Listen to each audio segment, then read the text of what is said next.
All right, hello and welcome. Angry Cow Poetry in the Rialto living room. So I was looking for, we started this up in June, and I'm looking for features, and a lot of my connections in poetry are in the Cleveland area for whatever reason, a lot of people I'm most connected with. And so I was reaching out to a couple of my favorite Akron area poets, Teresa Gatto-Brightman and Exposure, and I asked both of them, tell me some Akron poets I might be missing out on. And both of them, gave me a short list, and EbaNee Bond was on both lists. And so I looked Ebony up online and started listening to stuff, and we connected. And so Ebony will be the first feature we've had here today that I have not seen live until tonight, but I've seen online. And I think you're in for a real treat tonight. I'm excited to have Ebony here. This is, as Ebony's been announcing online, so I think it's like Ebony's first actual feature. Yeah. Certainly performed other times, but the first actual feature will be tonight. So please welcome to the stage, EbaNee Bond. Oh, thank you. So, hello. Thank you for coming out to listen to my words. As mentioned, this is my first show. I perform at Diversified Expressions. If you guys don't know about it, you can probably get up here off the mic and share more about that opportunity. But yeah, I just wanted to say thank you. A little bit about me. I feel like I've been a poet for eternity. I remember in 6th grade, submitting poems online, and I think people always say whatever you do is probably some source of inspiration for you from somewhere to inspire you to do it. I have no idea. Maybe it was Tupac.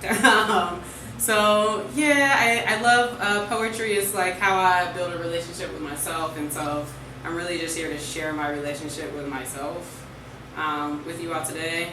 Thank you to Angry Cow Poetry and to Keith for doing all the promo and the video. That's a lot. So thank you for that. So tonight, I have a title for the show, and it's called My Fight for Love. And so about this time last year, I was talking to a poet, and they were telling me that they were going to do, they had a lot of shows coming up for Valentine's Day. And it dawned on me, I had never written a love poem. And I never even thought about it, and I was like, I couldn't do a Valentine's show. And so I thought about, why have I never wrote a love poem before? Hi, thank you for coming. And so I wanted to be more intentional about trying to weave some of those elements into what I write. And I wanted to share a definition of love that I found that I like the most. So it's a book that I began reading by Bell Hooks, and she referenced a book called The Road Less Traveled. And the definition says, love is the will to extend oneself for the purpose of nurturing one's own or another's spiritual growth. And so in talking about, a fight for love, is really a fight for love with myself. And so you'll get a glimpse into this spiritual journey. And so definitely, I'll get into it. I love questions. So if you have any questions in any time, ask them. And you have to let me know which ones are your favorites.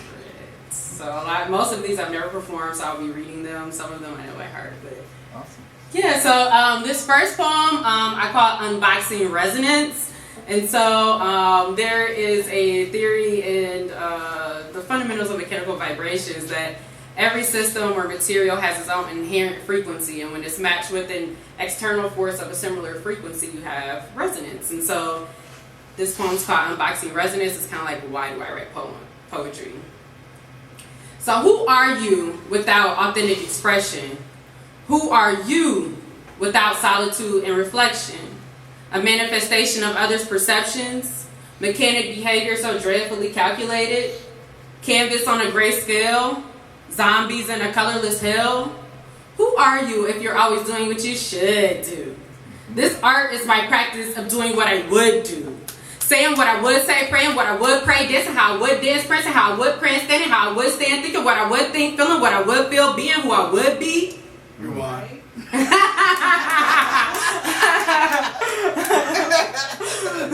Who are you if you're always doing what you should do? This art is my practice of doing what I would do.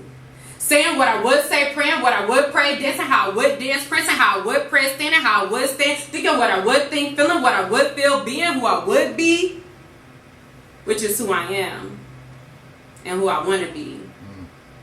You see, words are my art. Words are my way to healing. Words are my way of breaking through the ceiling. Coming back from a broken spirit, this is my way of reviving my intuition. This is my way of writing so I can better listen. This is my way of crystallizing my intention. This is the breakthrough, wisening my wisdom.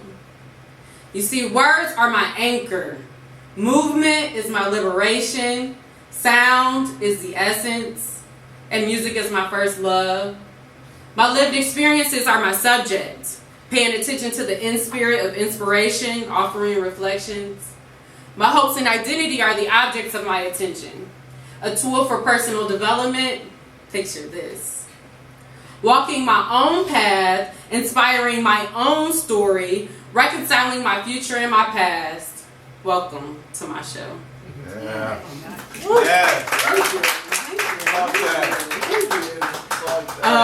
Thank you. And so this next poem is titled "The Depths of Dark Places." So I've been in dark places I couldn't pull myself out of. Ever been in a room with no light? Even mirrors don't see reflections. Who am I? Dull and void, no connections to my feelings, no connections to a future, no connections to anything. Moments just stuck. And time keeps on slipping into the future, and here I go. Not being shit again, not doing shit again, and dooming all of the hopes and the dreams that people have for me. Letting motherfuckers down enough that people might get satisfaction, down enough that whiteness quits having reactions, down enough that I can't make myself any smaller. I've been in dark places where sound doesn't even make a noise because there is nothing to vibrate. Emptiness. There is nothing. There is nothing but woulda, coulda, shoulda. The depths of despair had nothing on where I am. Where am I? Alone, with no one who dare save me, and I dare not be saved. Like a butterfly who gets help out of the cocoon too soon, my wings would be broken. I have to fight for brighter days. I have to fight for everything I can be. Believe that I can fight for tomorrow as if tomorrow is where I want to be. Fight for love to dwell in me. Fight for time and space to be loved by me. Fight for love to pour out of me. Fight because I've had enough blows to my soul. Fight because this is the lowest that I'm willing to go. Thank you. Yeah. Perpetual brokenness. As much as I wish my life was put together and that I was confidently convicted in my belief system and my decision, it takes so much effort to even try to sit with that. Because it's not the truest of the truths. The truth is, I don't know what I'm doing. I'm lost in a world where true love and family barely exist. Thank you. I feel like in my lived experience, people see me as like a very happy, jovial person. But I feel like you have these trespasses against you or these hard times in life, and that you carry all of that around you. And I've learned to lean on the power of crying. I don't think it's any coincidence that when you cry, you produce water. It's kind of like a cleansing. And so this is the only poem that I'll read that's not written by me. It's called Yesterday I Cried. It's by Iyanla Vanzant, however you say your name. So yesterday I cried. I came home, went straight to my room, sat on the edge of my bed, kicked off my shoes, unhooked my bra, and I had myself a good cry. I cried until my nose was running all over the silk blouse I got on sale. I cried until my ears were hot. I cried until my head was hurting so bad that I could hardly see the pile of soiled tissues lying on the floor at my feet. I want you to understand, I had myself a really good cry yesterday. Yesterday I cried for all the days that I was too busy or too tired or too mad to cry. I cried for all the days and all the ways and all the times that I had dishonored, disrespected, and disconnected myself from myself, only to have it reflected back to me in the ways that others did to me, the same things that I had already done to myself. I cried for all the things that I had given, only to have them stolen. For all the things that I had asked for that had yet to show up. For all the things that I had accomplished, only to give them away to people and circumstances which left me feeling emptied and battered and plain old used. I cried because there really does come a time when the only thing left for you to do is cry. Yesterday I cried. I cried because little boys get left by their daddies and little girls get forgotten by their mommies and daddies don't know what to do so they leave and mommies get left so they get mad. I cried because I had a little boy and because I was a little girl and because I was a mommy who didn't know what to do and because I wanted my daddy to be there for me so badly until I ate. Yesterday I cried. I cried because I hurt. I cried because I was hurt. I cried because hurt has no place to go except for deeper into the pain that caused it in the first place, and when it gets there, the hurt wakes you up. I cried because it was too late. I cried because it was time. I cried because my soul knew that I didn't know that my soul knew everything that I needed to know. I cried a soulful cry yesterday, and it felt so good. It felt so very, very bad. And in the midst of my crying, I felt my freedom coming. Because yesterday I cried with an agenda. Thank you. Nice. Something like that. And so, you know, in listening to this, I wanted this show to really, like, everything to really flow together. And so you'll kind of feel that it's a journey, hopefully. That is, you know, my hope. And so this next poem is titled Abandoned Doors. Being a human means having the superpower to unlock the invisible emotional chambers holding love. But it also means not identifying a strong enough reason for being willing to do so. We stand on guard, right outside of love's doors, loveless. Thank you. So, I wrote this next poem thinking about some of the men that I know who have planted themselves right outside of love's doors. And so I see this in many men. And so this poem is called Sorry for Every Woman. I'm sorry. We were young. We exercised our power and turned around and betrayed you, disrespected you, neglected you. We were young and foolish and reckless. And you were just collateral damage that you never healed from, wounds that are still festering, trapped in silent pain, pain trapped in silence, safety that was pulled right from beneath you. Trust is what you long for, but that you'll never dare to give. Righteously, control is now your pride and security. Control is now wholly your source of security. And I am sorry. The women who held your tenderness, the women who you held as most significant, the women for who you would have gone the distance, traveled miles on your heart in just a matter of minutes. And I am sorry. I cannot turn back the hands of time. I cannot justify with reason or rhyme. You did not deserve that. Your defense is served cold. Your heart is now hardened. And you deserve warmth. You deserve TLC, tender loving care. Please. I don't want you to miss the opportunity to have deep and real and raw love with a woman because of what a woman you love did to you. Please forgive me and forgive your mother because we knew not. We were young. Thank you. So I was talking about men sitting outside of love's doors, and I do the same thing.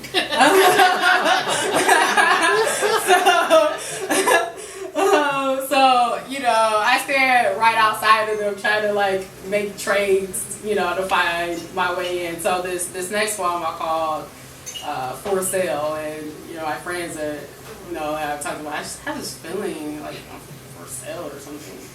So, what does it take to be a good woman? Don't burp.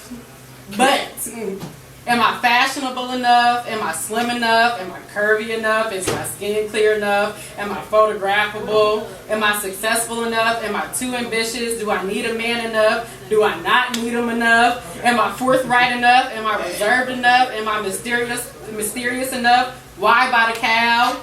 What if I don't want to be bought? Am I serious enough for my age? Am I mature enough for my age? Am I fun enough? Am I successful enough? Am I enough? Bitch, you funny as fuck. Thank you.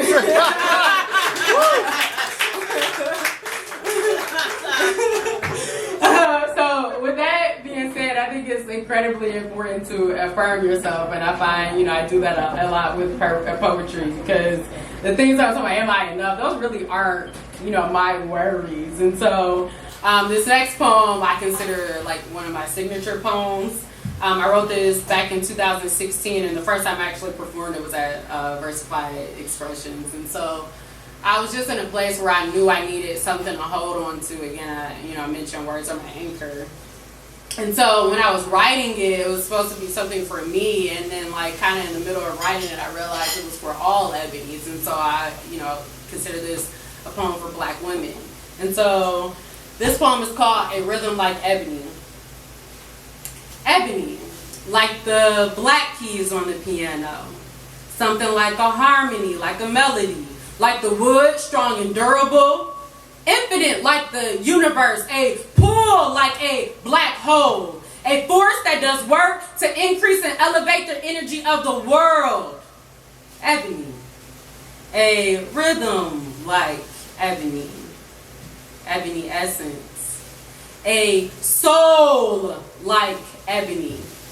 Compassionate presence. Passion, passion, passion, passion, passion.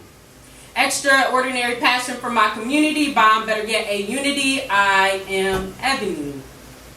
I am patient. I am authentic. I am kinetic. I am. I bend, but I don't break. I give and find it hard to take. I give life. If I have a daughter, goddammit, I'm naming her Ebony. I lead myself. I know my worth. I put God first. I grace the earth. I am the light at the end of the tunnel. In the darkest of my nights was my love. I am the light. Now, my roots dwell in warm tropics. I am a magical vacation. Come to my getaway. How about a staycation? Ebony. A smile like ebony. Thank you. Yeah. Ebony is of least lightness, but somehow still the light. 50 Shades of Black, ebony. When I get off track, the light leads me back. Vulnerable, honest, trying my darn hardest, ebony. I am soft. I am kind. I am love. I am hard. I am determined. I cannot be stopped. I am unapologetically ebony. I am not sorry. IQ of a genius. Infinite intelligence of love. I am smart. I woke up like this. I am me, you're arrogant. And that's all I can be. Like the last Mike Jack tour, this is it. Nothing more, nothing less. I am equal. Something like a solution. I can't stand for pollution. I can't stand for dilution. Be all of yourself, Ebony. Be your best self, Ebony. Be all of yourself. Be. Why don't we? Thank you.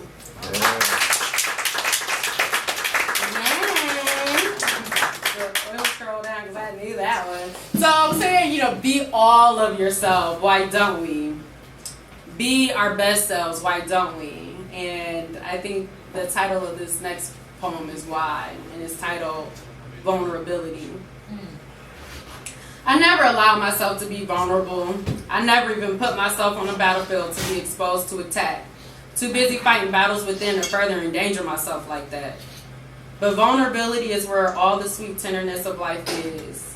I'm ready to be alive. Thank you.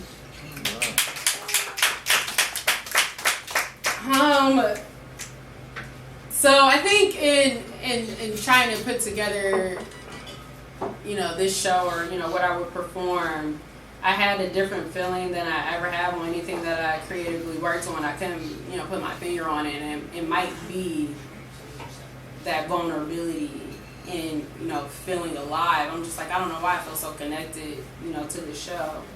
And so, what do you need to feel alive? So this next poem is called Need. We gaslight ourselves into not being needy. We have needs, and we need people. We need love and to feel loved.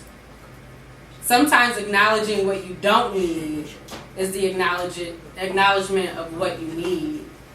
So this next poem is about what I don't need. It's called Jigsaw. And then this will be my last poem before, you know, you all come up and share something on the open mind. And so, Jigsaw. I had to cut my hand off to save my arm. Rage inside and trip the alarm.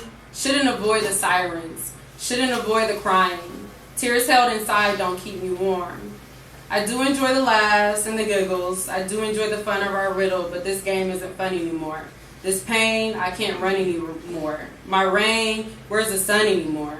It's simple. The valleys are lower than I can afford to go alone. My reflection now, who I don't want to know, I'm going, gone. I love you, but before I bleed out, I cut off my proximity to you to save my heart.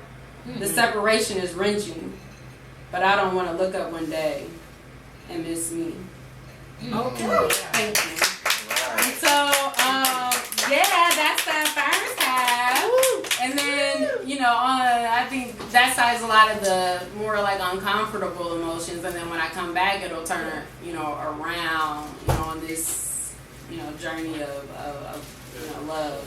And so at this point, I would say you can whip out your phones if you like what you hear and pull up Instagram and follow me at Ebony with the hair. That's EBANEE with the hair. You'll probably find more on the Angry Cow Poetry page if you're interested.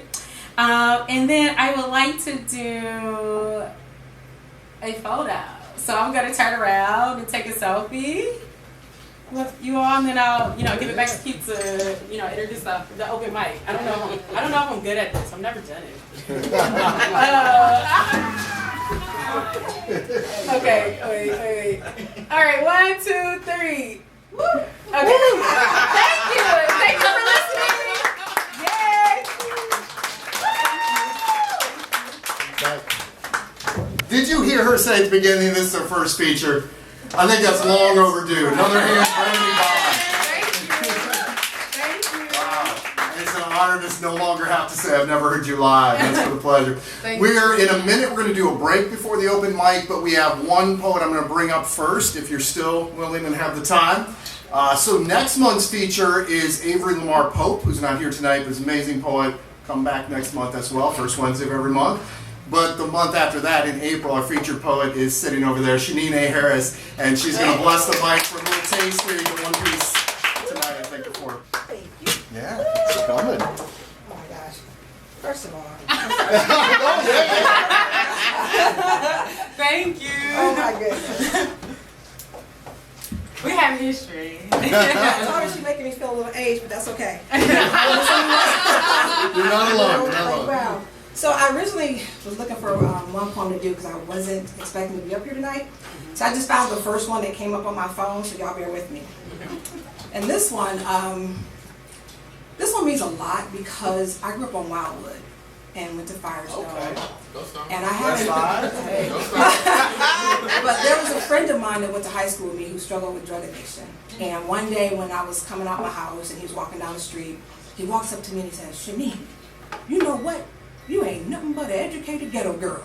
And I was like, "Excuse me?" And at the time I felt lightweight insulted. But as I got intimidation, sorry. Yeah. This show's No, do it. We here. But as I got older, I realized he gave me the greatest compliment, and that he actually saw me better and more of me than I saw of myself. So this poem is actually called "Educated Ghetto Girl." All right. I like it. I am the heir of a godly destiny, promised to me before the society tended to me as an afterthought. Before they sexualized my full breast and thick hips, labeled them a distraction, ordered me to cover them, forgot these are the same that mother them, this nation they call home, the one that tries to disown me. before they chastised my loud lips and neck rolls, told me I was disrespectful when I wanted to be seen, to be heard, when I challenged their words, forced them to examine themselves before attempting to civilize anyone else. Their moral compass, not equally yoked with their position. They tried to press me down, labeled me a societal misfit, though it is because of my back this civilization exists. They forgot my very breath is the definition of resilience.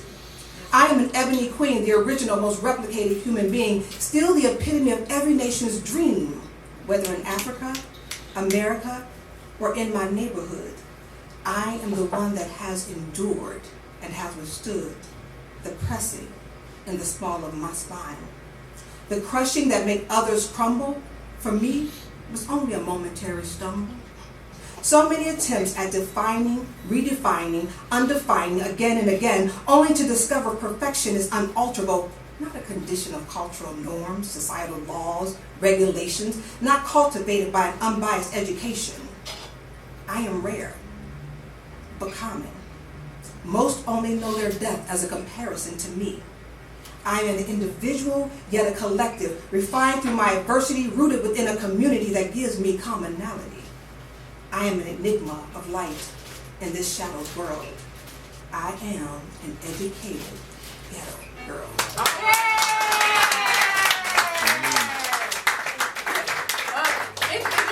Engineer? Oh, so the way we met, hold on, I'm sorry. So this young lady right here, and she's called me old because we're both engineering, and I'm background electrical engineering. But I will tell everybody, because everybody's like, well, how do you do engineering and poetry? And I think we are both witness to the fact that they are continuance of the body that exists within us and the creativity that comes out of us in every form. So, Yes, for sure. Thank you, Shaneen. Thank you so much, Shaneen. Shaneen needs to leave early, which is why we did a little special intro for Shaneen before the break and then the rest of the open mic. If you like what you heard, and be clear most of us did, please come back first Wednesday in April and hear Shaneen. If you like what you heard first, and again, it was pretty clear we all did, Ebony's going to come back here. We'll take about a 10-15 minute break, chill, relax, talk with each other, network. Seth and Nate back there, the co-owners of the amazing Rialto here. Seth's got you hooked up on drinks. Michael on the other side there has you hooked up if you'd like some food. When we do come back, we'll do an open mic, so if I've not talked to you yet and you would like to join in the open mic, make sure you let me know. I know some of you came in after I was going around doing that.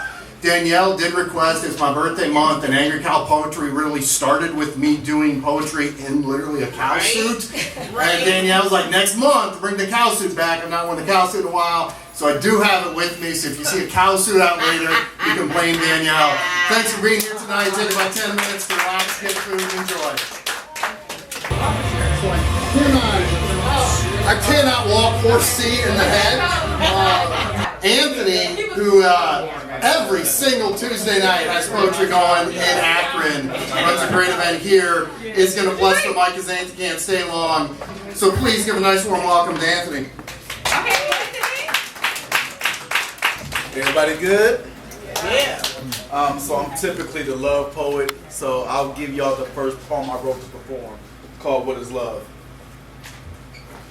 What is love, and how will you show it to me?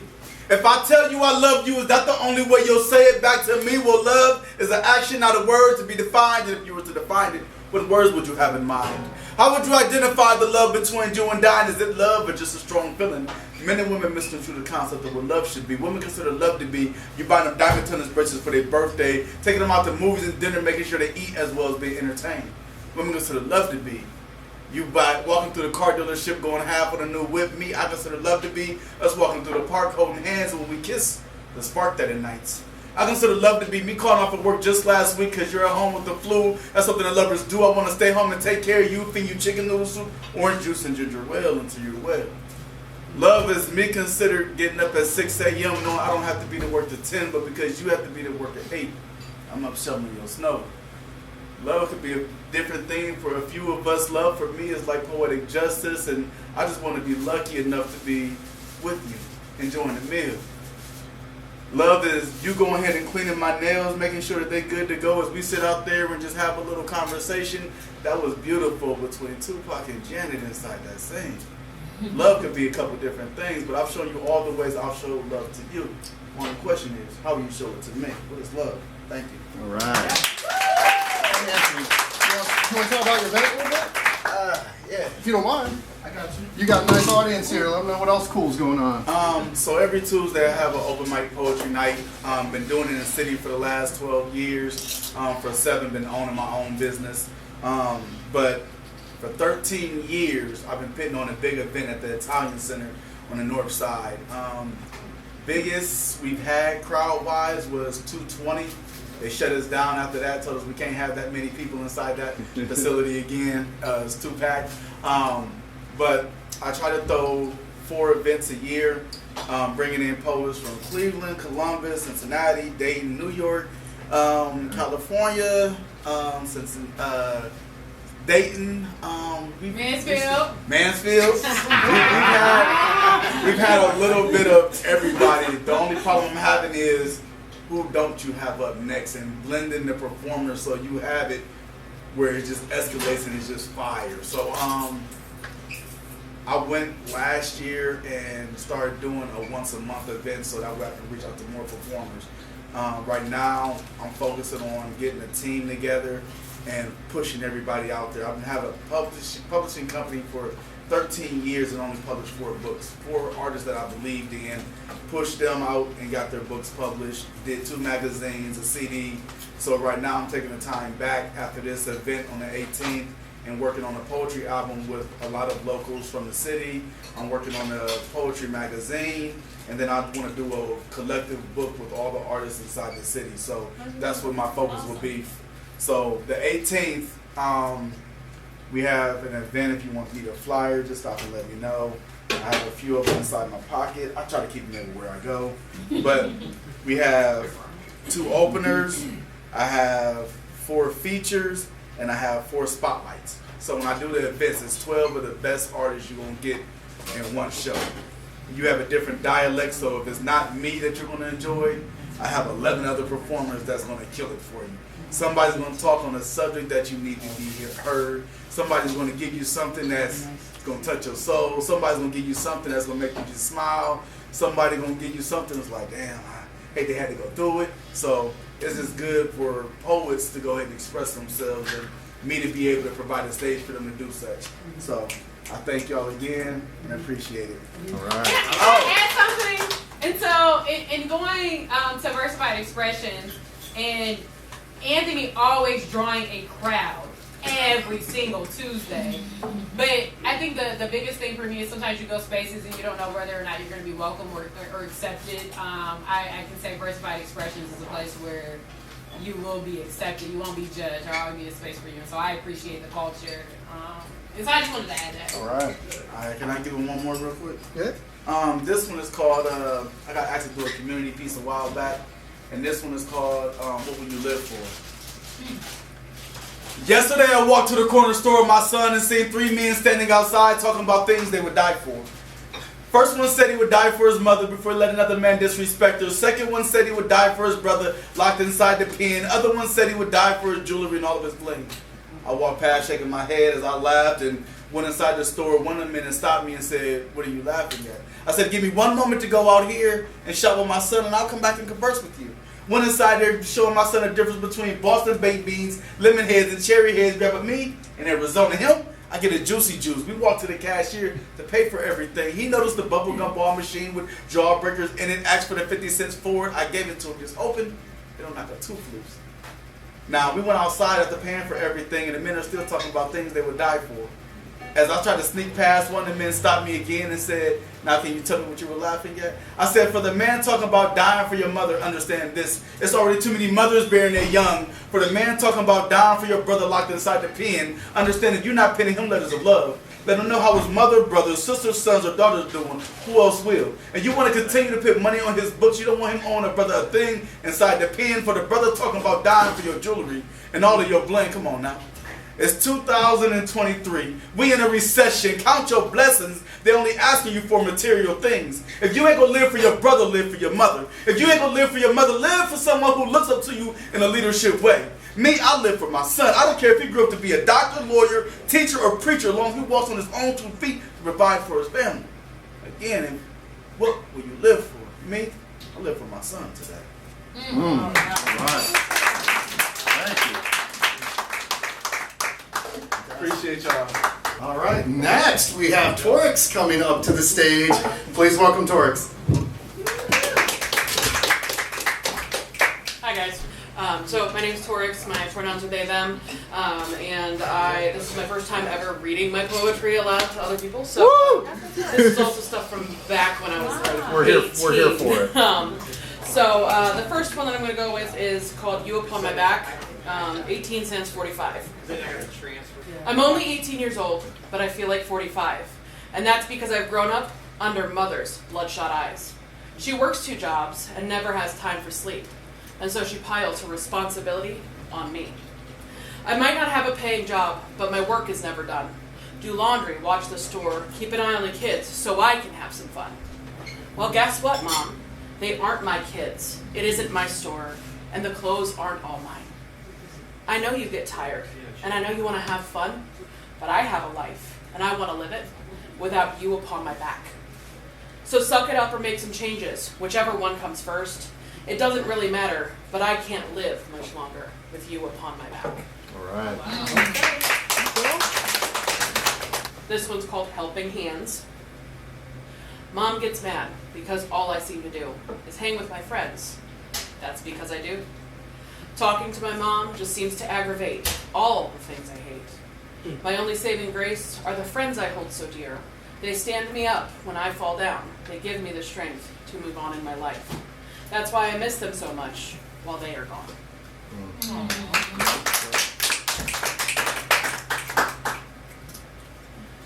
So it's called Thinking Too Much because I'm an anxious mess. My brain is becoming lucid. I'm beginning not to think. But thinking's all I can do. I'm thinking about everything.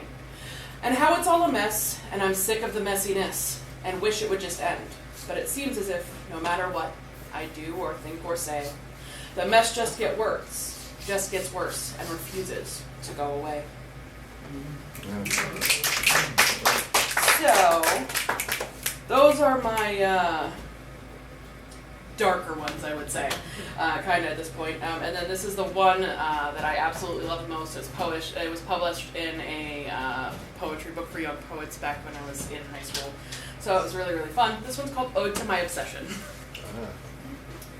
Her voice, so beautifully full of melody, embedded in my brain. Without it, I am incomplete. Her eyes, they take my breath away, looking deep into my soul, even from across 1,000,000 miles. Her mouth, her most precious instrument, holding her voice deep down inside, pulls at my heart, making it beat with the rhythm of the song. Her body, lithe and limber, full of grace, moves in a way that makes me wish I could dance too. Her passion for music burns brightly in her face. It makes me happy to see her face light up with joy when she sings. Her name, Shakira, woman full of grace. Thank you, Torrix.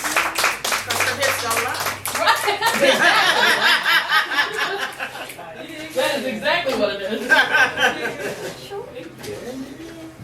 All right.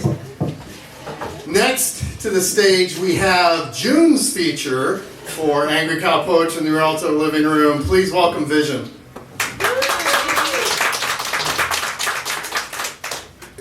Greetings. Greetings. So I am Vision. Hi, Vision. Hi. So talk about being vulnerable, right? I heard that poem earlier. So the poem I'm going to do today, and all the poets are just amazing. Thank you all so much for coming up here. It is not easy, right?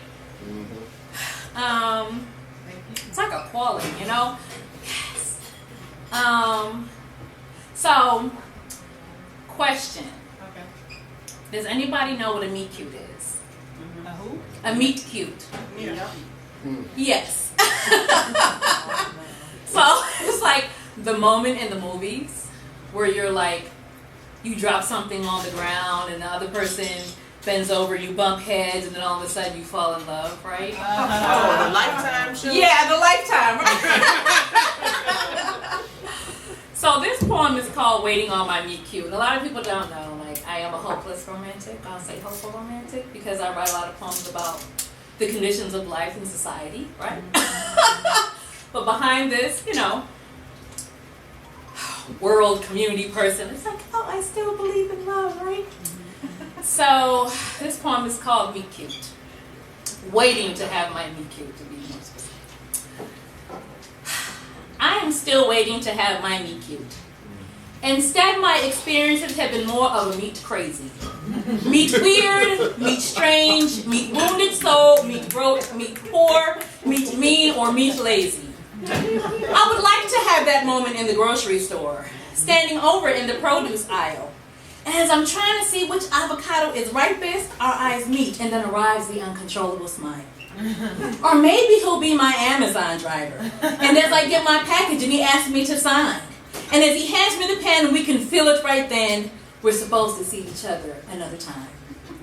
Or maybe I'll run into an old flame. And as soon as we see each other, we can instantly feel the heat. We start reminiscing about the good old times, and we realize right then we were always meant to be.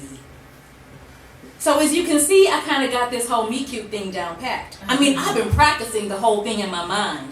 I got scripts, I got lines, I got jokes, all in waiting for that perfect moment in time. I mean, I've even tried dropping a few things on the ground, just hoping my soulmate will walk by. And as we both bend over to pick it up, we are instantly entranced as we lock eyes. But what I dropped just stayed on the ground. Everyone just kept walking by. And as I bent down to pick up what I dropped, there was no one there with whom to lock eyes.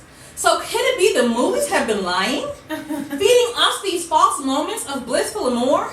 I need someone to tell me the truth, damn it, because I can't keep dropping things on the ground anymore. My 40-year-old back ain't quite feeling it, but my heart still prays for a chance that one magical moment will happen, even though there's been years of hell knows and can'ts. So no, I don't have any stats or data to substantiate what I see in my mind. But reality has proven to be just as disappointing. So is dreaming really a waste of time?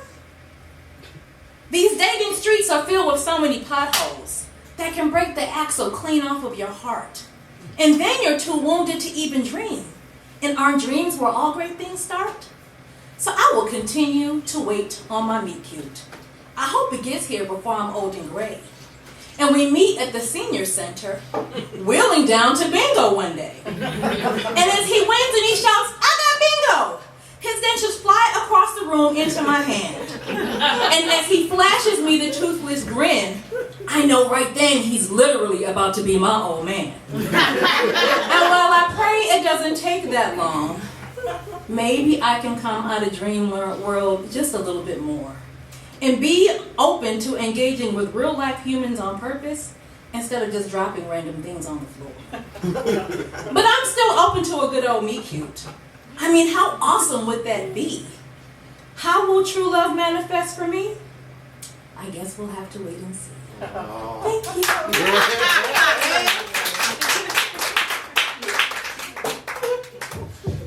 Sounds fun. Awesome. Thank you, Nathan. Heard a lot of your pieces, but not that one. But I loved it. Brand new. Is it brand new? Well, that's why. I just wrote it. I love it. I love it. Thank you for blessing the mic with that tonight. Next is Vision is going to be June of 2023's feature. We started this in June of 2022 with the next poet as our very first feature. Please welcome Danielle, Nicole, Nikki, Dixon to the stage. Hey, everybody. All right. I pulled one out of the archives here. It's called I Am Fabulous. I am fabulous. I was fabulous 20 years ago. I'll be fabulous 20 years from now. And when I'm dead, I'll be dead fabulous. Yeah. I'll be fabulous at 500 pounds or 90 pounds soaking wet. I'm fabulous when I'm pretty. Being ugly doesn't stop me from being fabulous. I'm fabulous in abundance. When I lack resources, I'm resourcefully fabulous. I was born fabulous with the ability to generate fabulousness. My fabulous is a self-contained unit. It morphs, changes, and reinvents itself as it sees fit. My fabulous does not need your approval, yet it remains open to be inspired by other people's fabulousness, because the world needs fabulous people. Playing meek never inspired anyone, and when I see how you wear your fabulous, whether you strut it, sashay it, limp it, crutch it, or roll it in a wheelchair, I will always applaud it, because one person's fabulousness does not diminish another's. Fabulousness is infinite, and the world needs your rendition of unapologetic fabulousness to be represented right here, right now, right where you stand. Yeah. I'll do one more. This was a request by the feature over there. Y'all don't love it. Now, this is a very serious poem. And it's called Stop Shaming These Sluts. Yeah. I call it slut shaming, but you know. Audience participation is welcome. Hypocrites, though, y'all need to stop slut shaming. Boys, stop shaming these sluts. Because if you didn't need her, then she wouldn't exist. And now you walking around like you wasn't trying to hit it. You acting like you weren't the one all up in her DM. You acting like you wasn't the one that asked for her digits. You acting like your hands didn't fill up her business. And then when she gave in, you too good to be with her? Fickle ass, though, you need to stop slut shaming. Boys, stop shaming these sluts. Because if you didn't need her, then she wouldn't exist. And now you walking around like you wasn't trying to hit. Say she got daddy issues and can't treat a man right. You didn't have a daddy either and can't be a man right. You judge her because she easy with the sexing and stroking like you the only one around here that's allowed to be broken. Pious ass, though, you need to stop slut shaming. Boys, stop shaming these sluts. Because if you didn't need her, then she wouldn't exist. And now you walking around like you weren't trying to hit. Say she's not wife material, so you can't be with her. You so deep fried and full of shit. Instead of trying to take her down, what if you could build her up? Show her what a man's about. Show her that her true value's not in giving it up. Promote the ways that she's more than enough.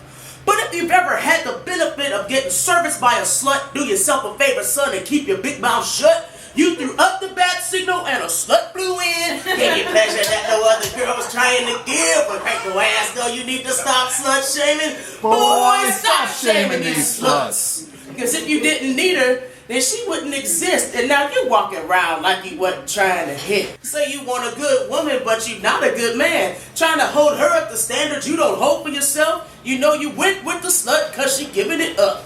Passed up a good girl like she wanted too much. The numbers are all based on supply and demand. If it wasn't for her service, you'd be loving your hand. If there weren't slut hounds, there'd be no sluts left, because she can't be a slut by herself. You can't change a hoe to a housewife. She can't change a court jester to a king. You are the company that you keep, so you lay down with her. She's your equal. Also, you know, check out the merchandise up front. You know, they make the angry cow and the juicy sizes too. You know? So, and happy pre-birthday, Keith. His birthday's on the 12th of February. One of my Aquarius brother friends. So, happy birthday to you. Happy birthday to you. Happy birthday. Happy birthday to you. Happy birthday to you. Happy birthday. Wow. That's cool. All right, so I'm going to do a couple for you as well. This first one, my phone is about to die, but it's been about to die most of the night, so it may last for me or not. If it does, Danielle, I might borrow yours. I had someone liked one of my posts on Instagram, messaged me. This is just 2 nights ago, like late at night 2 nights ago. Well, at the end of this. Hi there. I was hoping you could write a birthday poem for my daughter. Willing to pay $150. Is that okay? Thank you. And so I said, well, I don't know if it's real or not. Like, well, hello, I appreciate you reaching out. I'd be happy to consider it and see if I can offer you what you want. A few questions, like what's your daughter like, things like that. My daughter will actually be 13. Her birthday is February 14th. Can you get it done before then? And I said, yeah, I should be able to do that. Let me know more about your daughter, what things she likes, what's important to her, anything specific you'd like in the poem. And then she says, so she really loves going to the park, and her greatest moment in the park is going down the slide. And then she replies, question mark. I waited because I thought there might be more. There was not. The next day I reached out and said, sorry, I thought you'd write more. Did you want the poem focused on her at the park? Are there other things about her? What are your favorite parts about her personality? What do you love about her? Your favorite memories? She replies, question mark. What? I reply, you want me to write a poem about your daughter knowing only that she will be 13 and likes the slide at the park? She replies, yes. So a few minutes later, as a joke I was going to send to my friend Zach, as we were chatting back and forth about it, oh, unnamed girl about to turn 13. Your life has already brought you so much. Like the park, and the slide inside that park, and I'm sure other things, but mostly just the park, and the slide. And that slide will wait for your 14-year-old self to return and slide again. Until you grow too old to care about the slide, or you grow too self-conscious of what others will think of a grown woman who likes slides, so you leave the playground and do other things. Maybe you have children who you take back to the playground as you watch them slide like you used to enjoy. Maybe your child will turn 13 and you will ask a stranger to write a poem for them. Anyway, enjoy the cake, if you like cake. I don't really know. I only know you like slides. So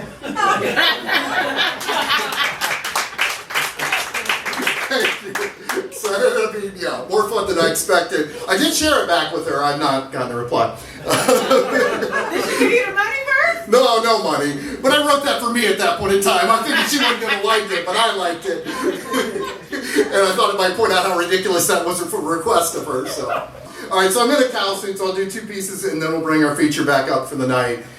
This is the title piece. If you're last month, I did it, but I'm in a cow suit, so how do you not do it when you're actually in the cow suit?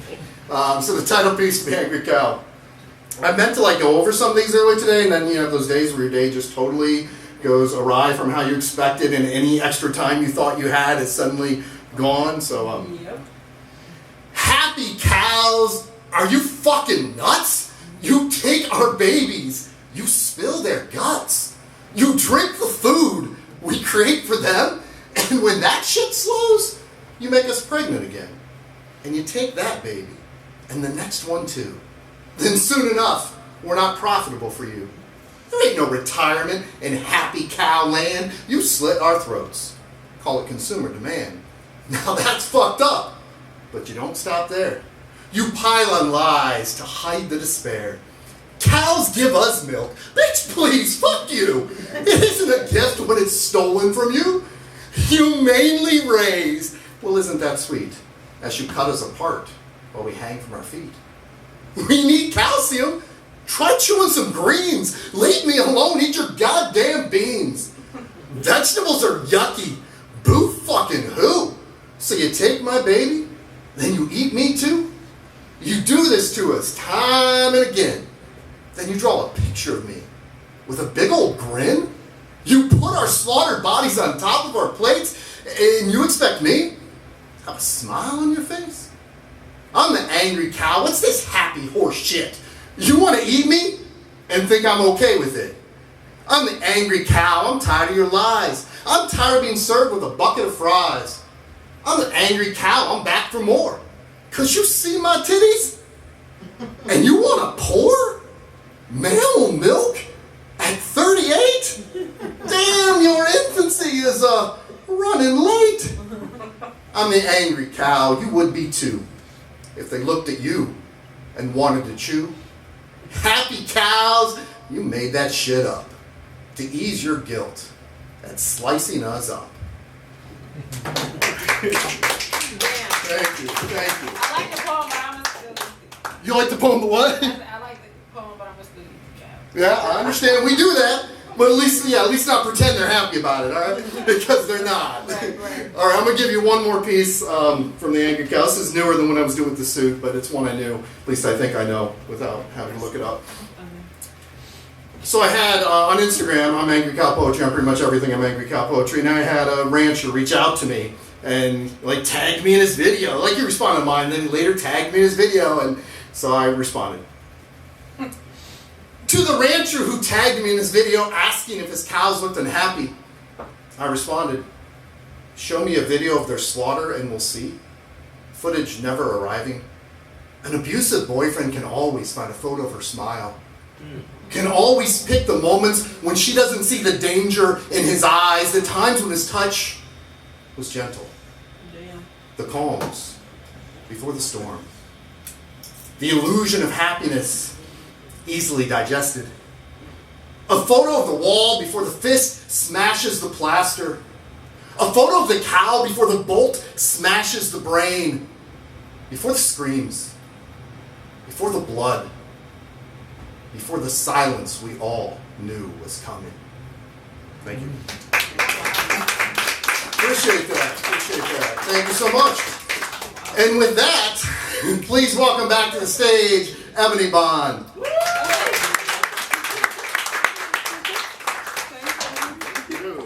I am going to commit to being a vegan one day. All right. I'm happy to help anytime. It just ain't tomorrow.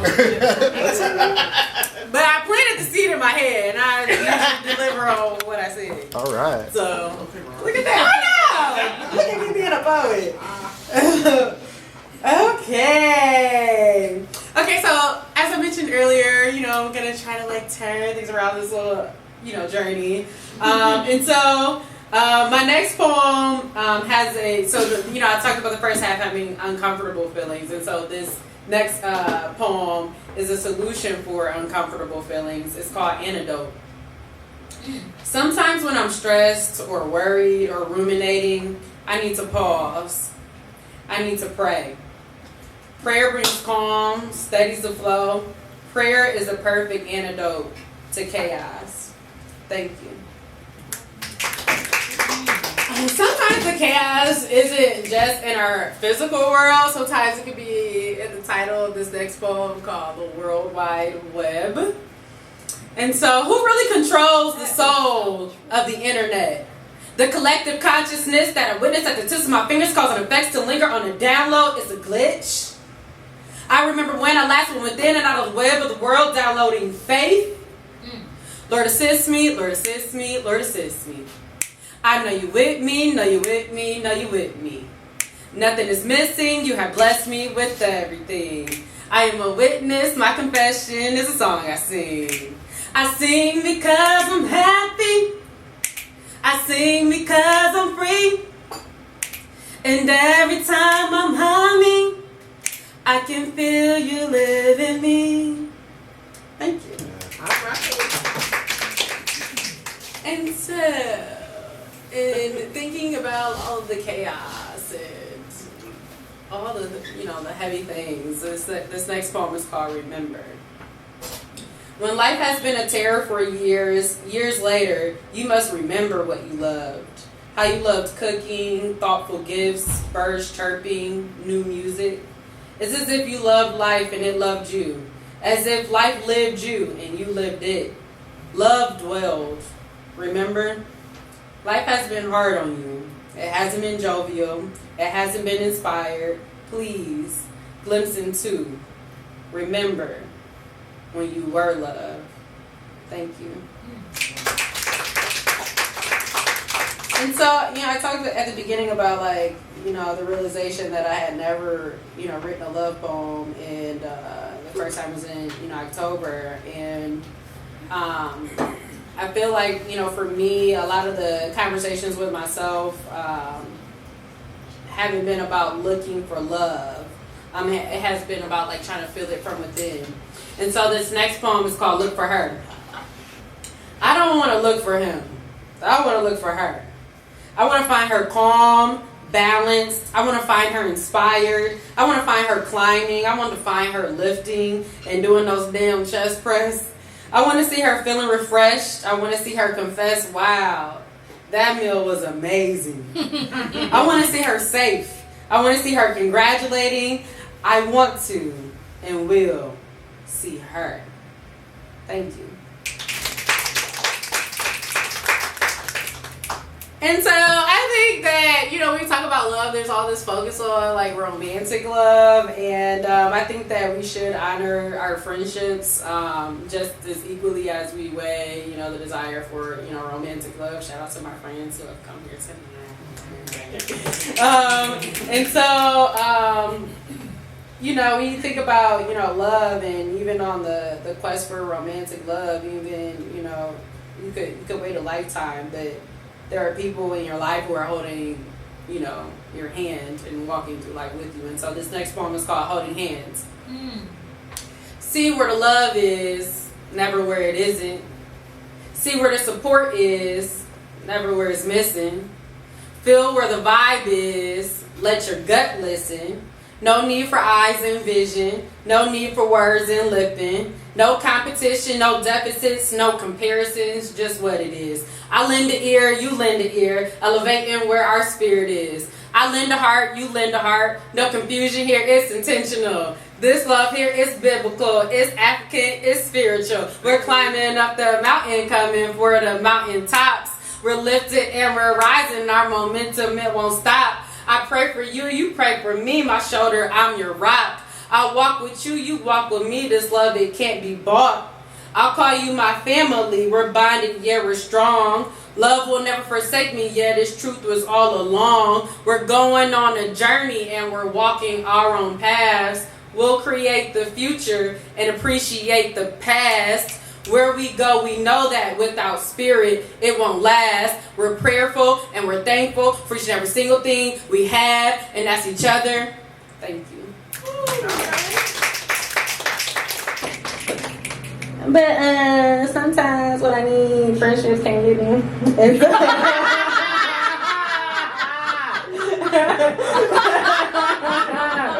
So, what pray tell do you mean? What pray tell do you mean? I need company, and so that's the title of this next poem. It's really short, and so sometimes when I can't sleep, I just want someone there, and that's the poem. And so when I imagine someone there, sometimes there's like these two different lifestyles, and so this next poem represents that. It's called We Could Be in a Shack. So another short one.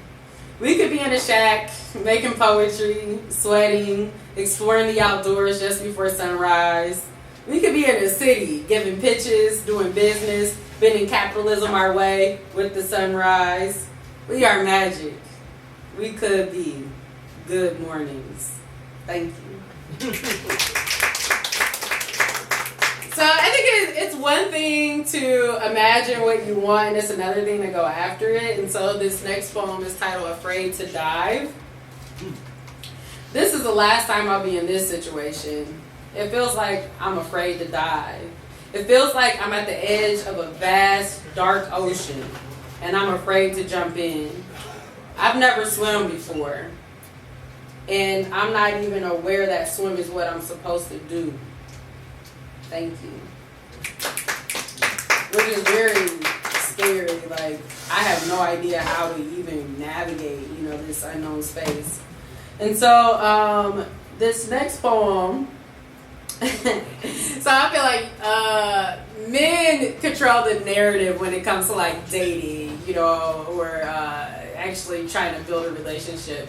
And so I find that, I can't speak for all women, but a lot of women out here say they get these little subtle hints, you know. Maybe you touched them a little bit more and you're laughing and he's supposed to pick up that, like, I want to take you, you should take me on a date or something like that. And so I think a lot of it is like we're definitely afraid of rejection. And like we integrate, like if it doesn't go right into our self-worth, and then it scares us from like ever wanting to do it again. And so I wanted to be intentional about practicing rejection because I feel like it's just a transferable skill set because it's life. And so this next poem is called Pickup Lines because I had to write a poem to try to practice how I was going to hit on the guys. So it's a cheat code.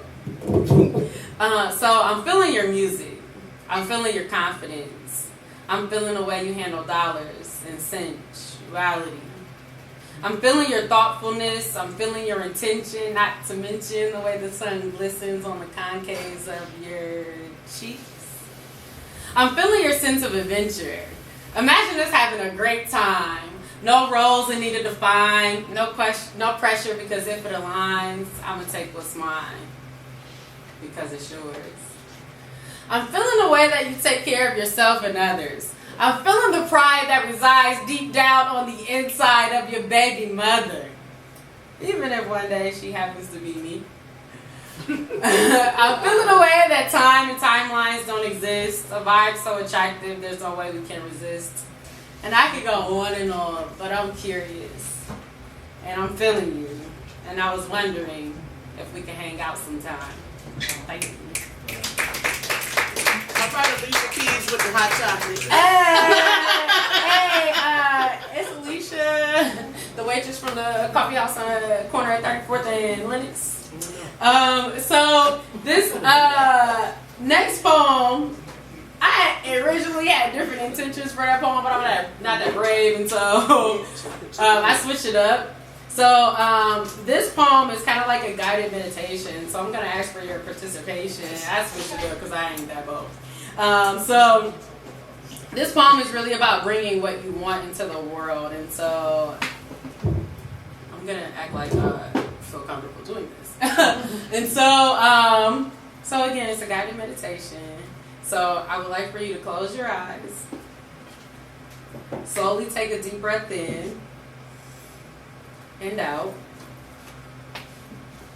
I want you to close your eyes to jazz and drums, the squelching of the saxophone, mental chaos. Is it noisy up there?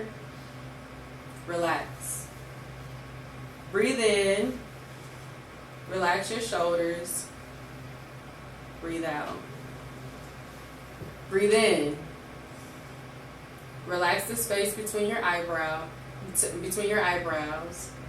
Unclench your jaw and breathe out. Feel your heart beating. I need you to be right here with you. Want to go somewhere you didn't even know God would have for you? Keep breathing in and out deeply. You sit outside on the patio. Feel the midnight summer breeze pass your cheek and tickle your ear. You begin to close your eyes on the patio. The phone rings. You feel connected to whatever it is calling you. Conversation is fifth dimensional. It says, whatever it is that you are enjoying, invite more of it. Say yes again and again and again. You don't even know how it's happening, but oh, it's happening. It's been a long day. Go in the house, open the French glass doors to the patio, let the breeze seep in. You start to make your way upstairs to the bed. The door's already opened. Something tells you to relax. Sit on the sofa in front of the bed and relax.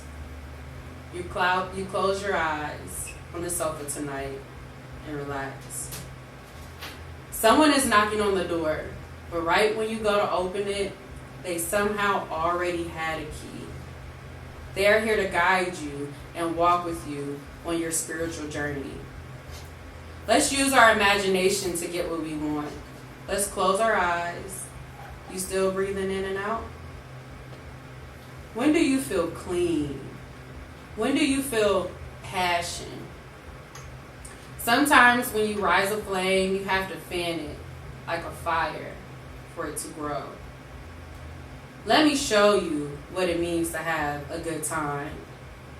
You ever lost your fucking mind? Breathe in.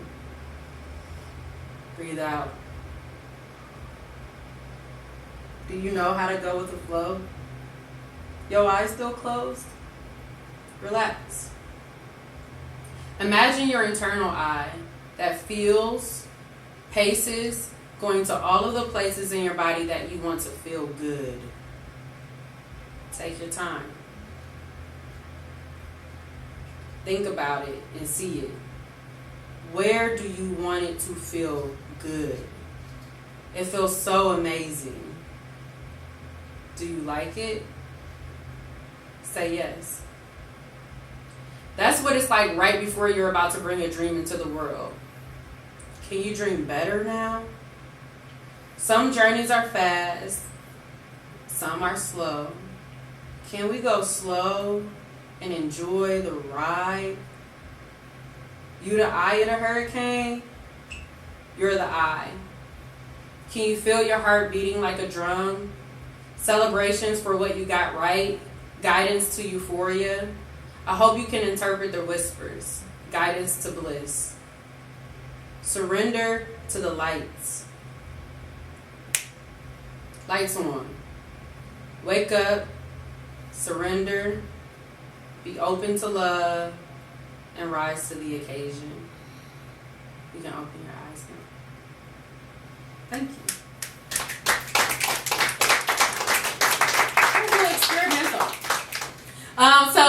This next poem, it's the first time that I ever wrote a poem for someone. And I believe that it describes a love born of intimacy and unconditional love. And it's titled The Dwelling.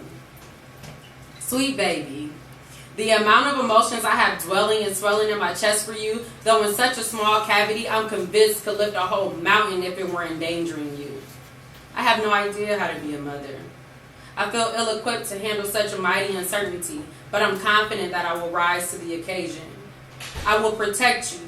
I will listen to you. I will nurture you. I will support you. I will hold a light that burns the midnight oil for you while you masterfully navigate your life. There will be highs and there will be lows. There will be yeses and there will be no's. There will be halts and forks in the road. You may very well question which way to go, and that's when I want you to pause and be still. And listen to the truth that has no words but has an urge from deep within, because the spirit knows. It knows deep down which way to go. Trust it and never give up on yourself. You are my son. You are a child of God. You are my very own seed who I am entrusted to provide an environment for you to grow with a root system so elaborate that even the shepherd's tree might have competition. To me, you will always have the sweetest fragrances before your petals even have oils. You will always have the most exquisite flowers before stems even begin to sprout. Oh, and when you blossom, not even the greatest ensemble could compete with your dance. Bravo. It is my prayer that one day you see yourself the way that I see you, but that you see it for yourself. It is my prayer that you develop exactly to the highest actualization that God has designed for you. It is my prayer that you take advantage of all the opportunities that seem to you, no matter what. It is my prayer that you develop circles of people who cheer for you and who will be there for you.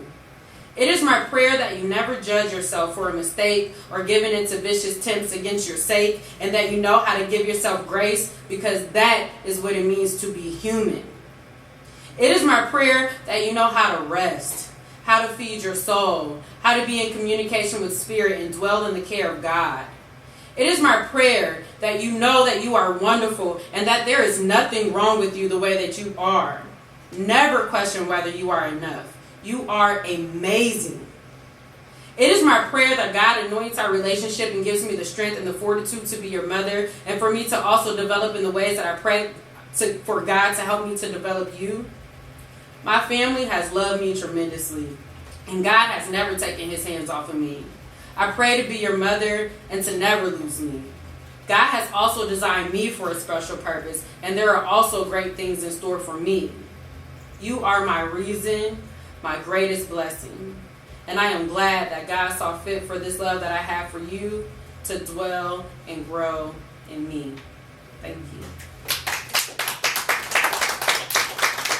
So I have a couple of lines. And so, talk about, pain and, the pain may endure for a long night, but joy comes in the morning. And so this next poem is titled Nightmares. Again, very short. Sometimes your nightmares have to come to pass so that your dreams can come alive. Thank you. And so, to close, it was last January when I thought about never, wrote a love poem, and it wasn't until October that I actually could bring myself to write about it. And so this poem is like me finally facing myself when it comes to relationship with or my expectations for a romantic love. And so this poem is titled Faithfully Dreaming. I have never wrote a love poem before. Maybe it's because it feels like writing about love will feel inauthentic. I have known love once, maybe twice, and even then it needed to handle me. It needed to claim me, but make me disappear while making them great, trophy me. I'm not sure that it can conceive of me being close and free at the same time. What's love without liberation, without freedom? Love, it's been eons ago. I really don't know you anymore. Not enough to speak about you with conviction. There have been times I desperately wanted to summon you, to receive you, to conjure you, to realize you, and for a second, perhaps I thought I had willed you there. But when inside of it, I wished I still knew what real love felt like. Could that have been love? When I still wished I knew what real love felt like? Now, I don't want to be a sappy chick. I'm not waiting, but I am. I'm not longing, though I do. I'm not searching, yet I look. I don't want to compromise or bend to what I don't want, and I don't. Maybe the truth is that after all of that, I don't have enough faith to believe that it's really possible. To dwell where you are, to feel what you feel, to be where you be, to co-create harmony. Love, I am only really beginning to know you again in a relationship with myself and with God. The way that you soothe me, care about my thoughts and feelings, you listen to me, have patience with me, we're headed in the right direction, you pace with me, you mold me, you hold me in a special place, you love me in a loving way, you embrace me in a proud way, you uplift me, speak life into me, you create me, you give me words to say. You create me with the words to say. Does love need a place? You give me a place to stay, and I make myself a home. Where you bless me and see into me, accept me, you breathe into me. I give you time, I give you space, I give you galaxies. I reveal your light, illuminate you, a star in the night, sun by day, and ebony. Maybe the way that I honor you is too much for most. But not you. You see, because you have a great relationship with yourself. So it's not a conquest, it's a revolution. We build tomorrows. It's a third solution. Real energy, greater than 1 + 1. Synergy, the whole is greater than the sum of its parts. We spark evolution. We keep building what we could only make together. I want to share. I want to share my laughter, my humor, my spirit, my enthusiasm. I want to share my appreciation, my passion, my affection, my heart, my physical connection. I want to share freedom and union at the same time. I want you to arrive. I want you to blow your mind. Get rid of that thing. It's not the governor. It's just a tool. Slow down for a second. Relax. Can you feel me? I want to go into you. I want you to come into me and swim in each other's seas of black infinity. I want to lay my head on your heart and feel into your system and synchronize rhythms. And I know what I want Maybe I've never seen it before. And maybe, just maybe, that's why it feels next to impossible. But I won't stop dreaming. I won't stop believing that there's another weird motherfucker out there, the yin to my yang. So I won't rush. It may come at 35, 40, 45, 50, 55, 60, 65, 70. But I'm not tripping. Because you're already mine. And we'll meet in due time. So I'll keep dreaming because vision has no cost. It can only bless. I promise to always see you in my heart like a Big Dipper constellation or a North Star. We'll follow the same path of our ancestors, leading us to freedom. We'll follow the pulse of our spiritual intuition that leads each of us home. We'll practice a lifestyle of love. We'll see each other whole, look into each other's souls. And I'll read you the first love poem that I ever wrote about how I faithfully expected and waited for you. And we built true fairy tales. To happily ever after, my love. Thank you. All right. Yay! Thank you. And thank you for staying for the whole show. Again, I'm going to plug my Instagram, Ebony with the hair. That's EBANEE with the hair. I will not be on social media for the next couple of months, but when I come back, it's going to be with poetry. And so, yeah, that's what I have. I definitely love questions. And Awesome. so does anybody have any questions about any of the poems or anything? How old is your son? I don't have kids. I thought you just wrote about son. So I wrote that poem for someone I know who was about to have a child. And so Beautiful. I tried to write it with what I was trying to also affirm her Yeah. while I was writing it for her to feel that way about her son. And so, and you know, trying to think if I had a kid or, you know, what would I answer them. And so, Yeah. That's beautiful. thank you. I love that poem. Yes, I feel like when I read it, I feel like, whoa. So, whoa. It's a lot. So, Yeah. thank you. So you're writing things into existence. Maybe. Maybe I want to be somebody's baby mama. No. Somebody's wife. That too, but I'm going to be a baby And mama. then Educated, got child's mother. Huh? Those Oh, dentures are gonna fly across the room. Yes. Oh, for sure. I know. Across the room. That I don't shouldn't be intend fair. to, like, I intend to create family. But. All right, well, I got a question. What was your favorite poem? Ebony. Ebony? Okay. Yeah. Yeah, rhythm like Ebony. This is I don't know. I signature. liked that last one because a lot of it, I felt a lot of like self-love in that poem first because it's like self first, and then when you do meet your person, you'll know. Right. Thank you. I feel like I try to make all of the poems kind of about that, like my relationship really with myself. But for that, to admit that that's what I want. Because like I said, you don't want to be a savage shit. You don't want to be waiting for my bows or like that. But so thank you. I like the one where you was like, girl, you must be tripping. What did you say? It was about am I enough? Oh, bitch, you funny as fuck. Thank you. Interesting. For sale. Yeah, I couldn't put my finger on it. I remember, having the conversation with the Mocha, like, do you ever feel like for sale or like you feel like you're, I couldn't figure out what it was, but in therapy, she helped me piece together really what that feeling was. So, How long have you been on your self-healing journey? Woo!